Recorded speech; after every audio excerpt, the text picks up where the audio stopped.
अस्सलाम वालेकुम नाज़रीन, मां याकिंज़ा फ़ातिमा वादिसी आया न्यू मिरान न्यूज़ रुक कयूं था ख़बरनि ॾांहुं। टंडो आदम रिपोर्ट मंठारली चूलियाणी ठंडे आदम लगोठ आलम डेरो वटां रोहिड़ी कैनाल खे लॻल घार तबाही मचाए छॾी।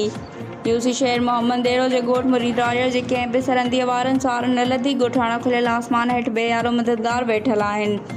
ॻोठाणा के मसीहा जे इंतज़ार लाइ मुंतज़िर। रिपोर्ट मूजिबि टंडे आदम जे ॻोठ आलम डेरो वटां हिकु हफ़्तो अॻु रोहिड़ी कैनाल खे ओचितो घारो लॻो जंहिं तबाही मचाए छॾी। यूसी शहर मोहम्मद डेरो जो ॻोठ मुरीद हुसैन राजर जे घरनि में पिणु पाणी अची वियो ऐं ॻोठ जा सवे ॻोठाणा दर पढ़ाइण ते मजबूर। खुलियल आसमान हेठां बेयारो मददगार वेठल आहिनि।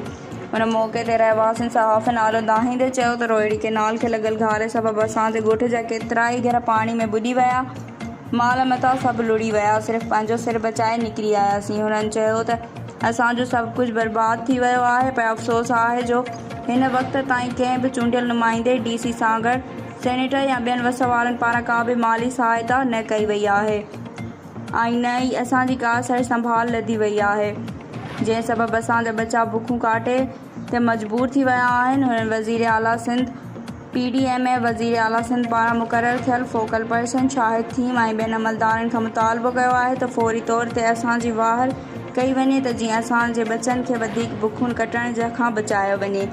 वधीक ख़बरुनि ऐं अपडेट्स लाइ ॾिसंदा रहियो न्यू मिरान न्यूज़।